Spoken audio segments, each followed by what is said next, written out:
Welcome. My name is Joy Hambell, and I am the worship coordinator for today's service. Whether you are joining us here for the first time or you've been a member for a long time, you are welcome here. Whatever faiths you have known or not known, or whatever your heritage, you are welcome here. Whatever questions you hold, whatever truths you seek, whatever sorrow you have known, whatever joys have filled your heart, whoever you are and whomever you love, you are welcome here. Leading us in worship today is Minister Alan Sogstad, minister here at All Souls. Our service today will be about the winter solstice.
I light the chalice.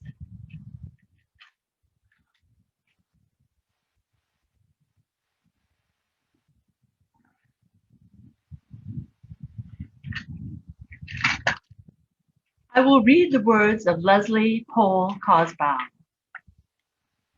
Flame of fire, spark of the universe that warmed our ancestral hearth, agent of life and death, symbol of truth and freedom, we strive to understand ourselves and our earthly home. So ends the reading.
Today's story for all ages is called What Makes the Seasons.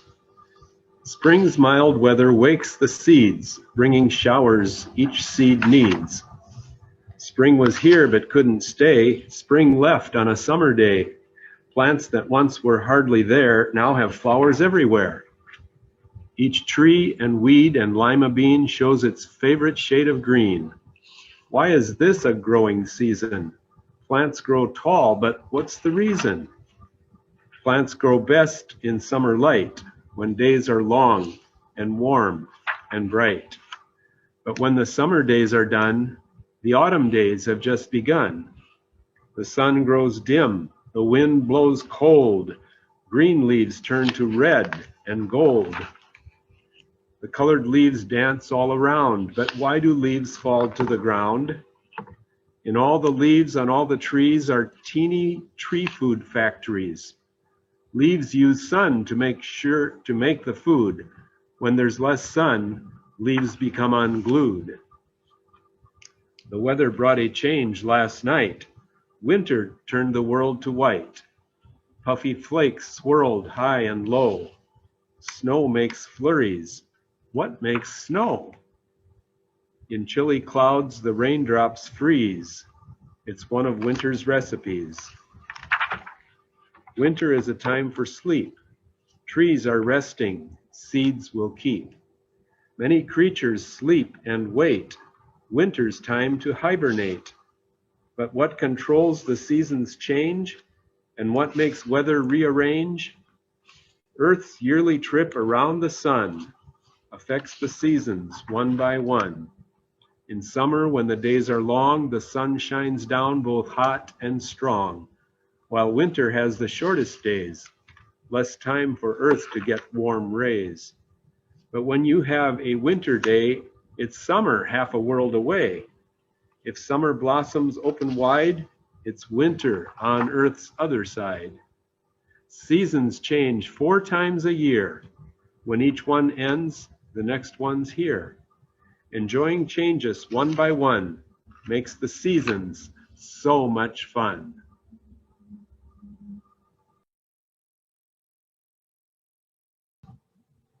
Now is the time when we ask for your help to do the work of our church through an offering. 1/2 of our offerings are given to a local charity.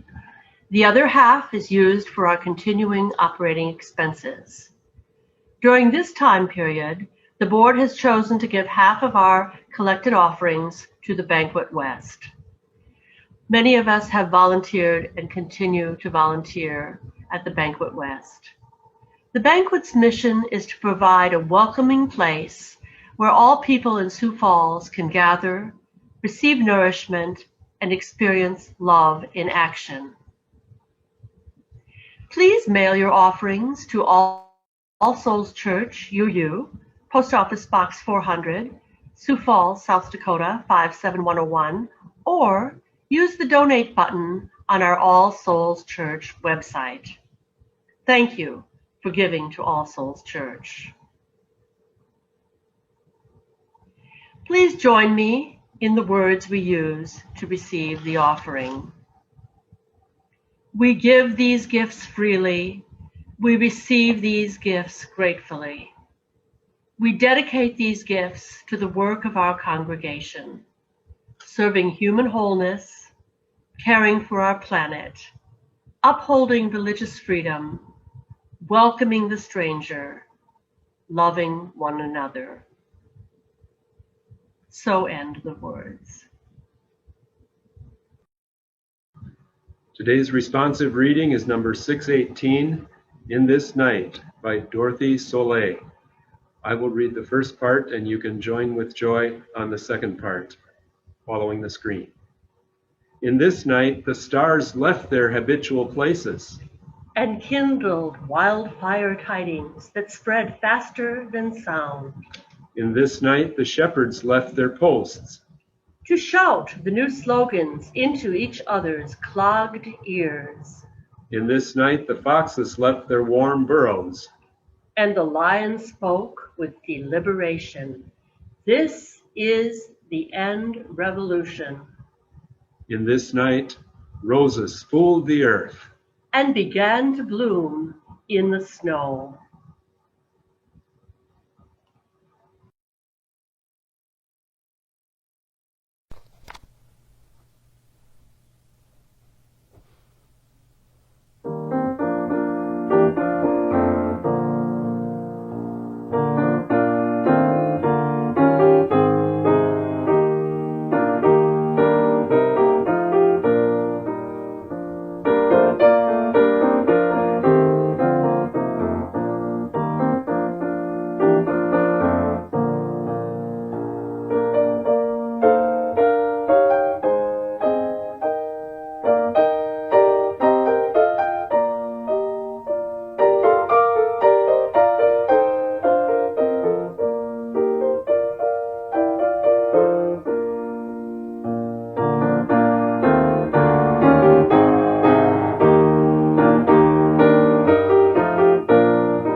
A contemporary reading entitled Blessings on Those Staying Home by Linda Barnes.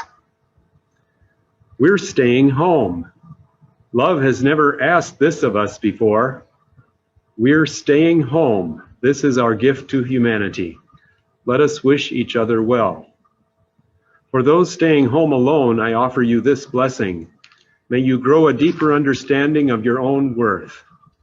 Dear one, leaven the aloneness with gentle care, for this too shall pass. May you be blessed with a peace and serenity.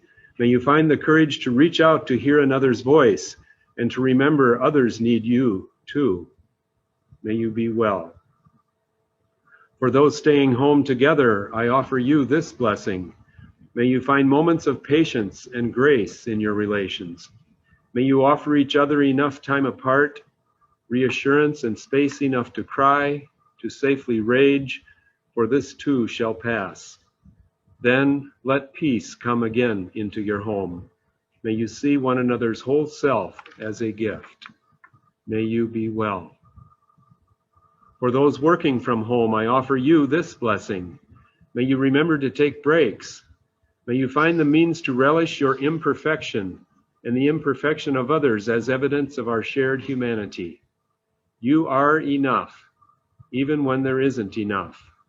Make order in your days, and then let it go. May you be well. For those staying home with children, I offer you this blessing. May you find humor and compassion in your days. There will be learning of a different kind, deeper no doubt, unexpected for sure.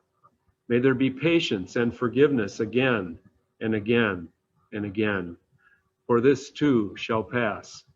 May you all remember the deep love that brought your family into being.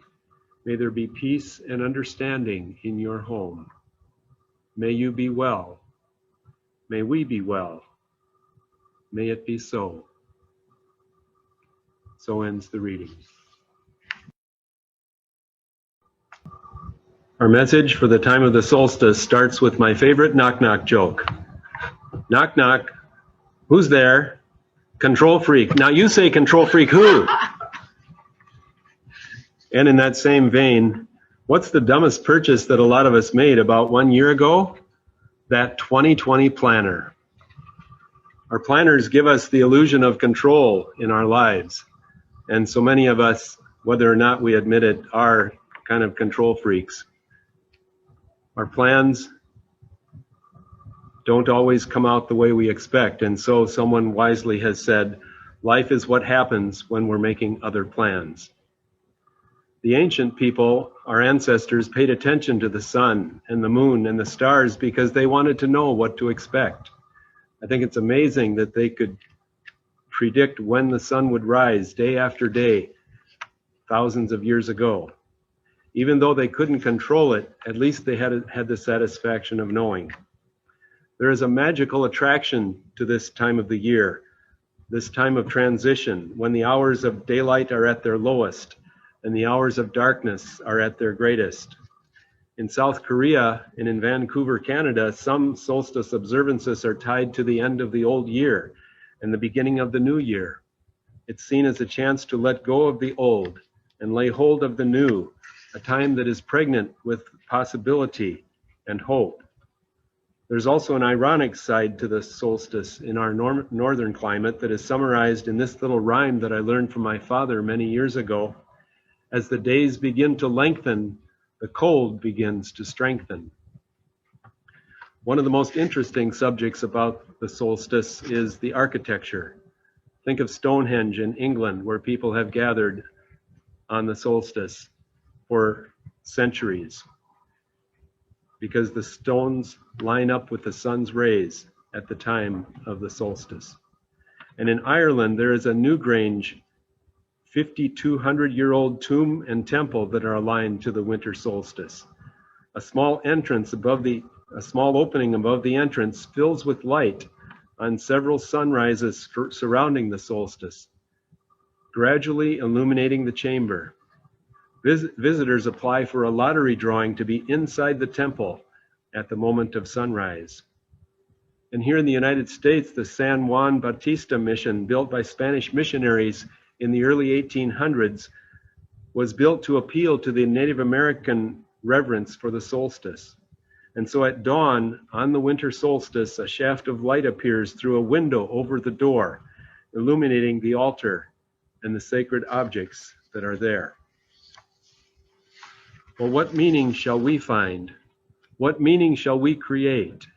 What meaning shall we infuse into the solstice this year, this dark year, this weird and unprecedented year?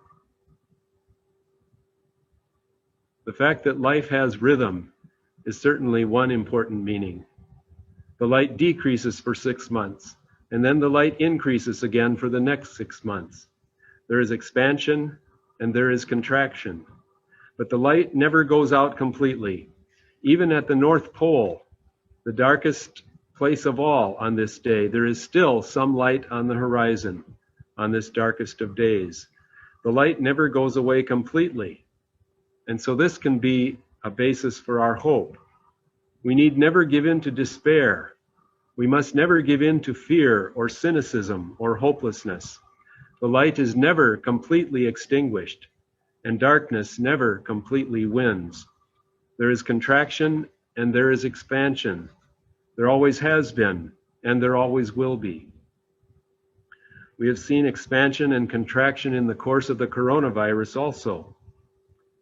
We have seen a surge, and then a flattening of the curve, and then a higher surge, and then another flattening. And it seems to go on, and we yearn for an end to it all. And we know from the previous pandemic over a century ago that it will not go on forever. The flu of 1918 eventually receded into history, even without a vaccine. Expansion and contraction are part of the rhythm of the universe, and much of it is beyond our control. Another example of expansion and contraction that has come clearly into focus this year in this country is the uneasy relations among the races. We have gone through waves of expansion in the rights of people of color over the centuries, when progress and hope were on the rise, when the slaves were set free, when blacks were given the right to vote.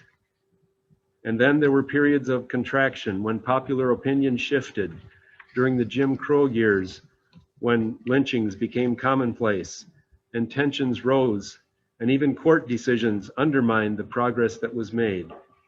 We might be tempted to despair in the face of this dark part of the cycle of race relations, but as people of faith and people of conscience, we do not resign ourselves to an amoral universe.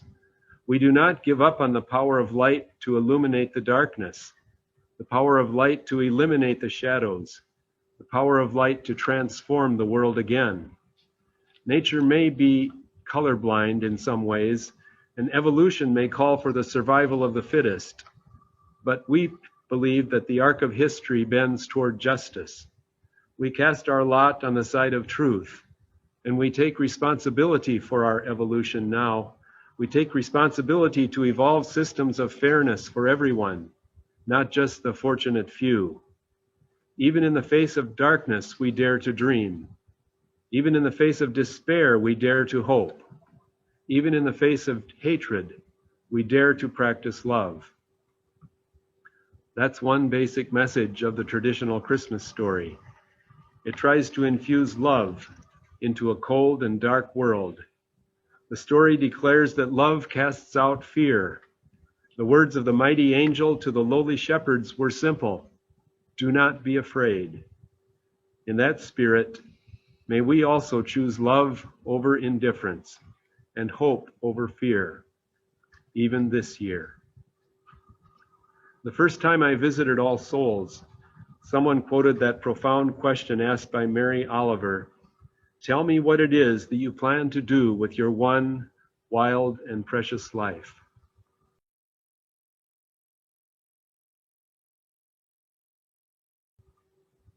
I invite all of us to reflect on that question this year at this time of the solstice. Let this 2020 solstice be a time of recommitment to the values that we hold most dear, a time to review our personal bucket list and ask ourselves, tell me what it is that you plan to do with your one wild and precious life. A few days ago, my wife and I received an email message from a friend who pointed out that 1944 was the year that Judy Garland recorded "Have Yourself a Merry Little Christmas," a song that I've always considered to be kind of a lightweight, but when you think about the timing, maybe there's more to it.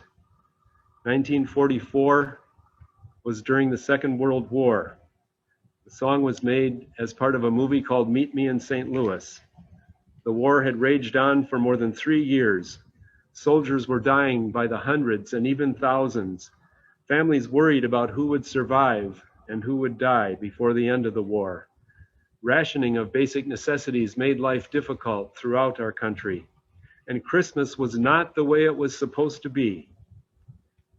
And now suddenly, in this year, these words make sense again in the face of the pandemic, because the song dares to hope for a better time in the future. Next year, all our troubles will be miles away. Faithful friends who are dear to us will be near to us once more. Someday soon we will all be together if the fates allow. Until then, we'll have to muddle through somehow. So have yourself a merry little Christmas now. And when the solstice has passed, and when the holidays have passed, and when the new year has dawned, continue to ponder Mary Oliver's question in your life. Dare to plan again whether or not you've bought your planner for 2021. And dare to ask yourself what it is that you plan to do in 2021 with your one wild and precious life.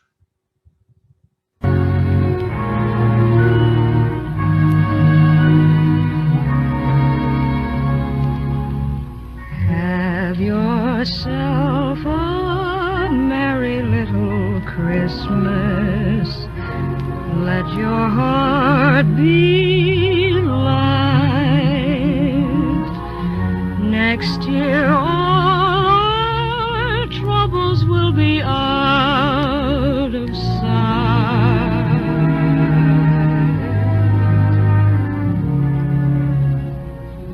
Have yourself a merry little Christmas. Make the Yuletide gay. Next year all our troubles will be miles away.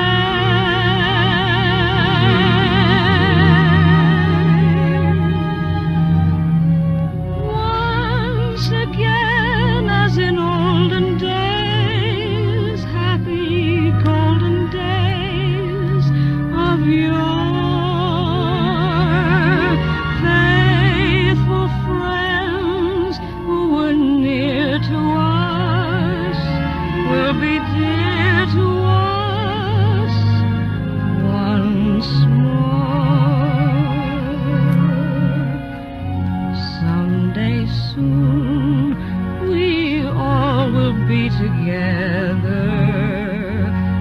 if the fates allow.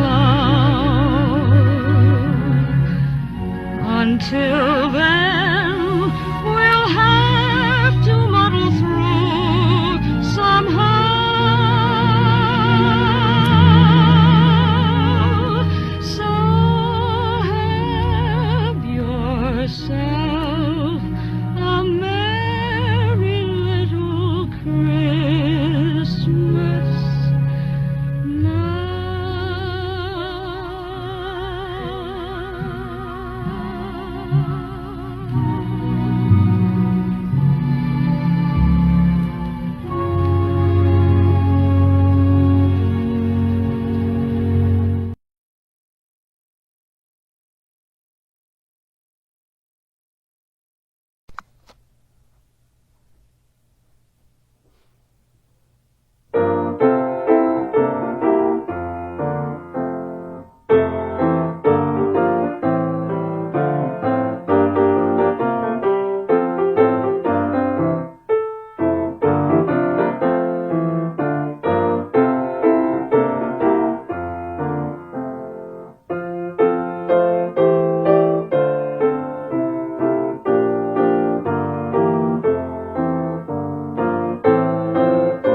I extinguish the chalice.